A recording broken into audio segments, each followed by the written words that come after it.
Hello, welcome to the news on Pace TV. My name is Stella Ene-Yang. The Governorship Election Petition Tribunal sitting in Kaduna State has upheld the election of Nasir El-Rufai as of the All Progressive Congress Party as the elected governor of the state. The All Progressive Grand Alliance Party APGA candidate in the April 11 governorship election, Polycarp Gankor, had on May 28, 2015 approached the tribunal requesting to set aside the April election on the ground of non-compliance of the Electoral Act. The petitioner also alleged that there was massive ballot box stuffing and exaggerated results by the APC during the election, thereby calling on the three-man tribunal to nullify the election on the affected local councils.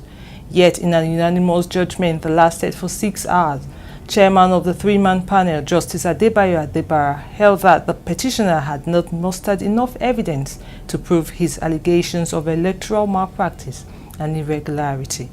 Governor Nasir El-Rufai, who was represented at the court by Secretary to the Kaduna State Government, Balarabe Lawal, marked out the judgment as victory to democracy and the rule of law.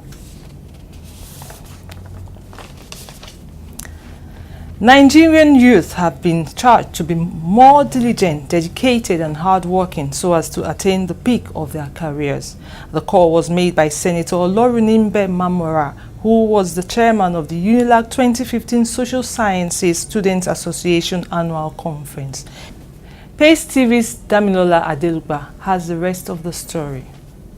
As part of the effort towards career development and nation building, Senator Mamora noted that there is a need for the government to rebuild the educational sector so as to banish ignorance and widen the scope of knowledge. He also indicated the need for Nigerians to be patient with President Muhammadu Buhari's administration so as to see visible results. We need what I call rebuilding of our institutions. The schools are no longer what they used to be. You have university graduates and that can't even write, half page of an essay. That is how bad the educational system has been. So we need to rebuild our institutions, the police, the civil service, the immigration. These are institutions, We shouldn't be having these recurrent extrajudicial killings. Also speaking at the event, the President Campaign for Democracy and Advocate for Human Rights, Dr. Josephine Ogumaki, charged the youth on unity, reiterating that fighting against terrorism, kidnapping, girl rape, and rescuing of Chibok girls really calls for it. According to her, women must take up the responsibility to fight against injustice and report any case of domestic violence and criminal activities. The chairman Gaskia Media Limited, Dare Babarinsa, also gave advice to the youths, imploring them to shun illegal means of acquiring wealth. He further noted that the success goes beyond wealth acquisition, rather they should fight for academic excellence. Whatever may be our excuses, I explore the student of the University of Lagos. Let us focus on what we should do, get knowledge and dominate our environment. Also present was the founder of Leap Africa, Miss Ndidi Uneli, who was represented by Mrs. Ndifre Ukwegbunam, called on the youth to be great ambassadors of the country. I titled this presentation that says how to succeed in a male-dominated environment as women stand up and stand out. We live in a society where we have always heard, and I'm sure we are used to it now, it's just in our minds, that men are the head, men are on top. So it's a mindset that we just believe as women. Highlight of the event includes presentation of award to key speakers. Damilola Adelugba reporting for Pace TV News. Reports have it that dozens of worshippers were killed in a mosque in Maiduguri on Thursday when two suicide bombers who disguised as worshippers blew themselves up in the mosque, leaving all the people within dead. According to a police statement, after the first explosion, many people who were outside the the scene rushed to the scene to help victims when the second bomb went off, killing more people who were more of rescuers and sympathizers. There was no immediate claim of responsibility for the blast, which occurred at about 6:30 p.m., but speculations indicate that Boko Haram, which was founded in Borno state capital of Maiduguri in 2009, could be behind the recent attack, which claimed many lives. Casualties have since been evacuated to the University of Maiduguri Teaching Hospital. Still on bomb blast. 3 female suicide bombers on Friday detonated improvised explosive devices (IEDs) at Umarari Bayanawaya area of Molai village in Maiduguri, the Borno state capital, leaving 7 people dead and several others injured. The blast was reported to have occurred few minutes past 5 a.m. when Muslim faithfuls were getting ready for their early morning prayers. This is coming hours after many worshippers were killed, feared dead, in a bomb explosion in a mosque, as reported earlier in the news. The federal government has reaffirmed its promise to ensure security of lives and property in the Northeast, but called for the support of both public and private sectors in the rebuilding process and creation of employment to rearrange the youths. The Secretary to the Government of the Federation, Mr. Babachi Lawal, gave the assurance at the closing of the Nigerian Economic Summit, noting that there can be no development without peace in the country. Discussions to round up the 3-day economic summit were centered on security and peace in Nigeria and how to bridge the gaps in current strategies, mitigation measures, and improving early warning signals, all towards facilitating a sustainable business environment. On the foreign scene, a fight on Wednesday broke out in Richmond, Virginia during Donald Trump's campaign rally in the United States of America. Donald Trump, who is the Republican presidential frontrunner, began discussing immigration policy when a group of protesters loudly interrupted. Although Trump took the situation as a normal course, his supporters began cheering to drown the harassment by protesters, which resulted in a fight. You're still on the news on Pace TV. Coming up next, right after this break, is business news. Don't go anywhere.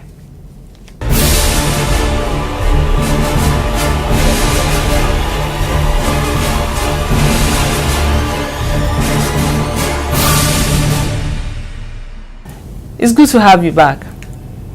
As a measure to ensure that Nigeria achieves its desired infrastructural development, Dangote Group has called up for the use of concrete for roads construction and other construction works. This call was made in Abuja by the Executive Director, Stakeholders Relations and Corporation Communications of the group, Mr. Musa Manso Ahmed, at the ongoing 21st Summit of the Nigerian Economic Summit Group, NEX, with the theme, Tough Choices, Achieving Competitiveness, Inclusive Growth and Sustainability. Recently, the chairman of Dangote Cement, Aliko Dangote in Lagos, pleaded with the federal government to urgently consider the use of concrete roads in the country, stating that aside from being very affordable, concrete roads are more durable and its cost of maintenance is near zero compared to asphalt, which is no longer in vogue in developed countries. In a bid to tackle the menace of ravaging unemployment situation in Nigeria, the National Directorate of Employment (NDE) and the Katsina State Government have agreed to fully utilize various skills acquisition centers in the state. This agreement was reached within the NDE Director General, Madam Abubakar Mohammed, who paid a visit to Katsina State Governor Aminu Bello Masari. Malam Abubakar disclosed that the NDE had about 8 fully equipped skills acquisition centers across Katsina State, including a traditional textile training center in Agayawa and an integrated farming training scheme in Kagadama. Adding that 6 out of the 8 centers have 120 unemployed persons each who have been trained in areas such as computer operations, GSM repairs, fashion designing, kneading, and autotronics. Malam Abubakar said if such projects are replicated across all the local governments in the state, it would go a long way in reducing youth unemployment. Coming up right after this break is the news on sports. Don't go anywhere.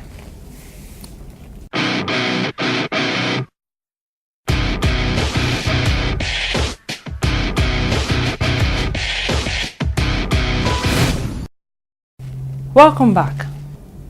World Football Governing Body FIFA has expectedly briefed players and officials of Golden Eaglet about their itinerary at the FIFA Under-17 World Cup Chile 2015. Speaking to the players, FIFA Under-17 World Cup Grand General Coordinator Mario Monterosa explained clearly with video presentations the rules and obligations to be followed throughout the competition. Meanwhile, the Golden Eaglets will begin defense of their trophy this weekend when they go into the game against the United States of America at Sports Arena Santiago, Chile. The Nigeria Football Federation on Saturday expressed shock at the death of 8th journalist Felix Osage-Okugbe, who passed on at the Lagos State University Teaching Hospital, LASUT, on Friday night. According to Chairman Edo State Football Association and a close friend of Okugbe, the late Okugbe, Mr. Frank Ilaboya, Okugbe had traveled to India for a spine infection surgery which was successful, but later developed complications after returning to Nigeria barely 2 weeks after. NFF President Amaju Pinnick, who was in Belgium as at the time of the incident, says Okugbe was no doubt one of the most resourceful, dedicated and gifted journalists around, with a great passion for the job. He died at the age of 51 and left a wife and 3 children. Details of his funeral will be coming up later. You're still on the news on Pace TV. Next is entertainment.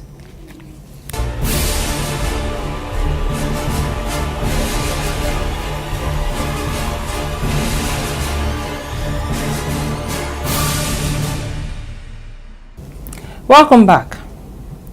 It has been 18 years since Olufela Olusegun Oludotun Ransom Kuti, who was popularly known as Fela Anikulapo Kuti, left the shores of this world. Fela was born on the 15th of October 1938. He was a multi-instrumentalist, musician, composer, human rights activist and political maverick before he was snatched away by death on the 2nd day of August 1997. To celebrate his 77th posthumous birthday, Ms. Yagasi Emezie, who is dedicated to the cultural preservation of the African aesthetic, shared photos of the preserved belongings in Fela's Kalakuta home in Lagos, Nigeria. Meanwhile, the celebration of the Afrobeat king Fela Anikulapo Kuti is set to kick off this weekend in the United Kingdom. It was an evening of splendor at the Ballroom Hall of Oriental Hotel in Lagos, where Crystal L'Oreal held a dinner party in celebration of its Silver Jubilee. The event, which was held on Wednesday, the 14th of October 2015, had in attendance dignitaries from all walks of life. Among those who attended the great event were the Vice President of the Federal Republic of Nigeria, Professor Yemi Osibanjo, SAN, the President of the 6th and 7th Senate, Senator David Mark, some present and past governors of states, reputable traditional rulers and other notable magnates were also highly represented.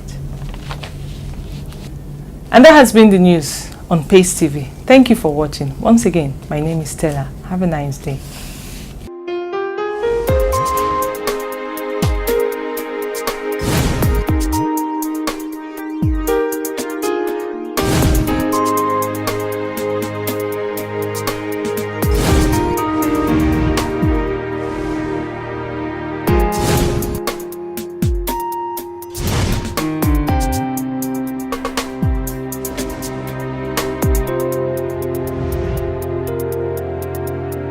you.